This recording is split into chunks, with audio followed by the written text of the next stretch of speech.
삼국지에서 가장 가슴 뭉클한 장면을 꼽으라면 무엇이 떠오르시나요?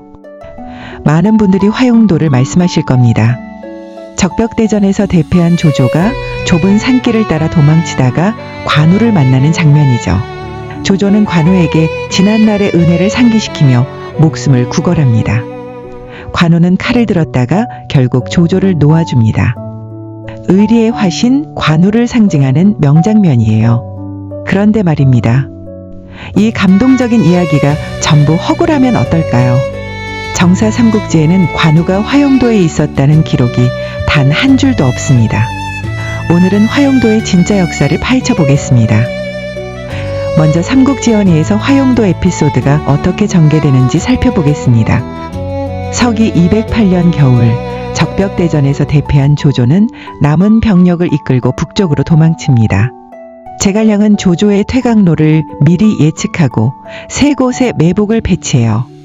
첫 번째 매복지에는 조자룡, 두 번째에는 장비, 그리고 마지막 화용도에는 관우를 배치합니다. 조조는 첫 번째 매복지에서 조자룡에게 습격당하고 간신히 빠져나옵니다. 두 번째 매복지에서는 장비에게 혼쭐이 나요. 그리고 마지막 화용도에 도착합니다. 이때 조조의 곁에는 겨우 27명만 남아 있었습니다. 100만 대군이 27명으로 줄어든 거예요.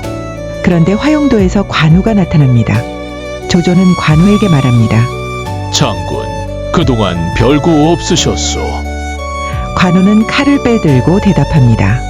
승상, 지금 이 상황에 그런 말씀을 하시오? 조조는 옛날 일을 들먹입니다. 내가 장군을 후히 대접했던 일을 기억하시오. 오관 참육장의 일도, 적토마도, 한수정 후의 자귀도. 관우는 흔들립니다. 결국 관우는 칼을 거두고 조조를 놓아줍니다. 돌아온 관우는 군령을 어긴 죄로 참수당할 위기에 처하지만 유비의 간청으로 목숨을 건집니다. 너무나 유명한 이 장면, 수많은 드라마와 영화, 게임에서 재현되었죠. 관우의 의리를 상징하는 대표적인 에피소드입니다. 그런데 정사 삼국지에는 이 이야기가 전혀 나오지 않습니다. 관우가 화용도에 있었다는 기록 자체가 없어요. 정사에서 화용도는 어떻게 기록되어 있을까요? 정사 삼국지 무제기 조조의 전기를 보겠습니다. 적벽에서 분리하여 군을 이끌고 돌아갔다. 화용도를 지나는데 진창이 심해 길이 막혔다. 바람이 심하게 불었다. 수졸들에게 풀을 베어 짊어지고 진창을 메우게 했다. 기병이 지나갈 수 있게 된 다음에야 지나갔다. 수졸들이 진창에 밟혀 죽은 자가 매우 많았다. 여기서 주목할 점이 있습니다. 화용도에서 조조가 겪은 것은 관우와의 대면이 아니라 진창길이었어요. 조조군은 진흙탕에 빠져 고생했고 많은 병사들이 말발굽에 밟혀 죽었습니다. 정사에는 관우의 이름이 단 한 번도 언급되지 않습니다. 그렇다면 화용도에서 조조를 추격한 사람은 누구였을까요? 놀랍게도 유비였습니다. 정사 삼국지 선주전에는 이렇게 기록되어 있어요. 유비가 조조를 추격하여 남군에 이르렀다. 또 다른 기록인 산양공제기에는 좀 더 자세한 내용이 있습니다.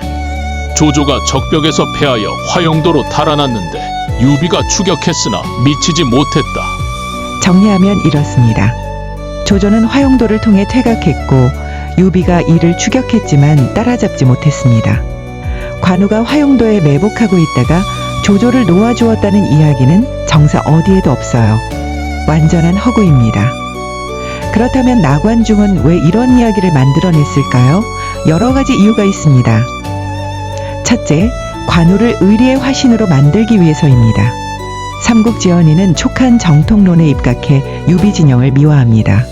관우는 그 중에서도 가장 핵심적인 인물이에요.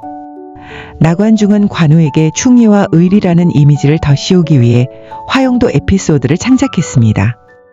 조조에게 받은 은혜를 갚는 모습을 통해 관우가 은혜를 잊지 않는 의인임을 보여주려 한 거죠.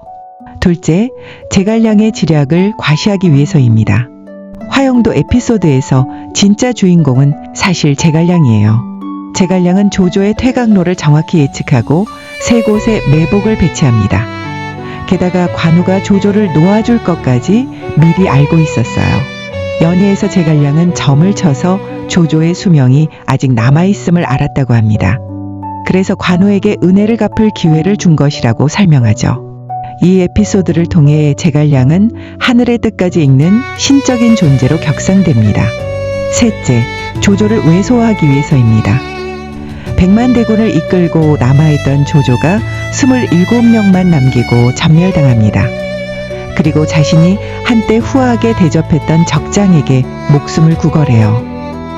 천하의 조조가 이토록 비참해지는 모습을 통해 나관중은 조조의 위상을 깎아내립니다.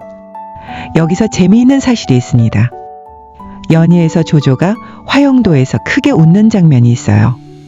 첫 번째 매복지를 지날 때, 두 번째 매복지를 지날 때, 그리고 화영도에 들어설 때 조조는 3번 웃습니다. 제갈량과 주유는 지략이 대단하다지만 이런 험한 곳에 매복을 두지 않다니 한심하구나. 그러면 바로 매복이 튀어나와요. 그런데 정사에도 조조가 웃었다는 기록이 있습니다. 다만 3번이 아니라 1번이고 웃은 이유도 달라요. 정사에서 조조는 유비를 비웃습니다.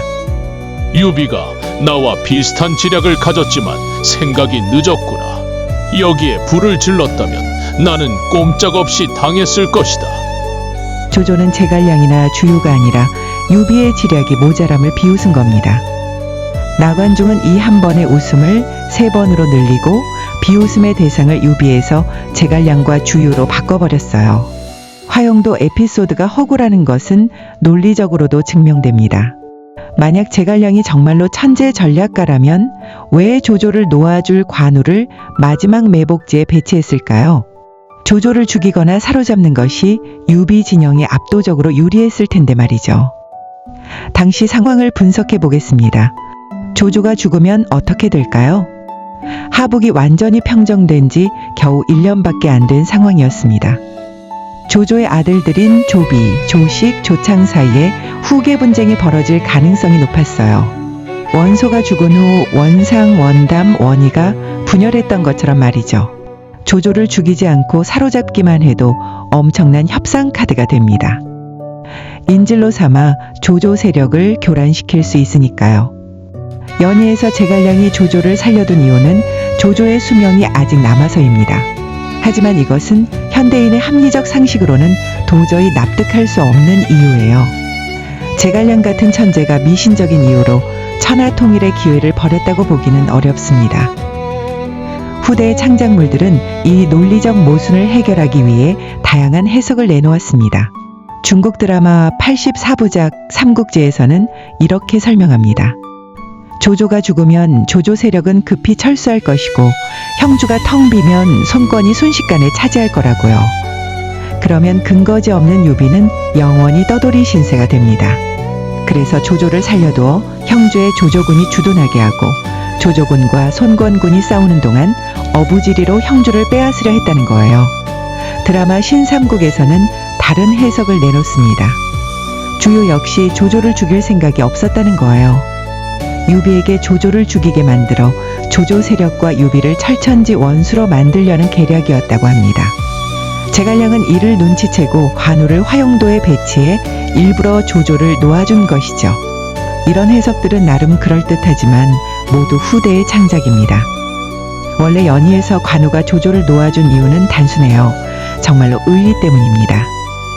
고전 소설은 현대 소설처럼 복잡한 심리나 서술 트릭이 없어요. 등장인물이 말하는 그대로 받아들이면 됩니다.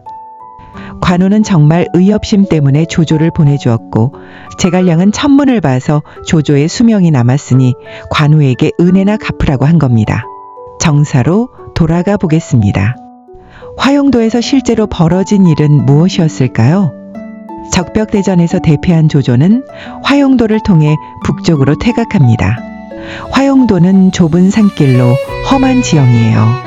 설상가상으로 비가 내려 길이 진창이 되었습니다. 조조는 병사들에게 풀을 베어 진흙탕을 메우게 했어요. 기병이 지나가려면 그래야 했거든요. 이 과정에서 많은 병사들이 말발굽에 밟혀 죽었습니다. 유비가 뒤늦게 추격했지만 따라잡지 못했어요. 조조는 화영도를 빠져나온 후 크게 웃으며 말합니다. 유비가 나와 비슷한 지략을 가졌지만 계책이 늦었구나. 조조는 유비가 화용도에 불을 질렀다면 자신이 전멸했을 것이라고 인정합니다. 하지만 유비는 그러지 못했어요. 추격 속도가 늦었기 때문입니다. 여기서 의문이 생깁니다. 왜 유비는 조조를 따라잡지 못했을까요? 적벽대전의 주력은 주유가 이끄는 오나라 수군이었습니다. 유비군은 보조적인 역할이었어요. 전투가 끝난 후 전리품과 영토를 나눌 때 주도권은 손권 측에 있었습니다. 유비가 조조를 추격하려 해도 병력이 부족했고 손권 측의 협조 없이는 신속한 추격이 어려웠을 거예요. 관우는 화용도에 없었습니다. 관우가 적벽대전 당시 어디에 있었는지는 정사에 명확히 기록되어 있지 않아요. 다만 유비 휘하에서 수군을 이끌었다는 기록이 있습니다. 육로로 퇴각하는 조조를 추격하는 임무에 관우가 투입되었을 가능성은 낮습니다. 화용도 이야기는 왜 이토록 유명해졌을까요? 삼국지연의 영향력 때문입니다. 14세기에 쓰인 이 소설은 600년 넘게 동아시아 전역에서 읽혀왔어요. 사람들은 정사보다 연희를 먼저 접했고 연희의 이야기를 역사적 사실로 받아들였습니다. 관우는 연희를 통해 의리의 화신으로 신격화되었습니다.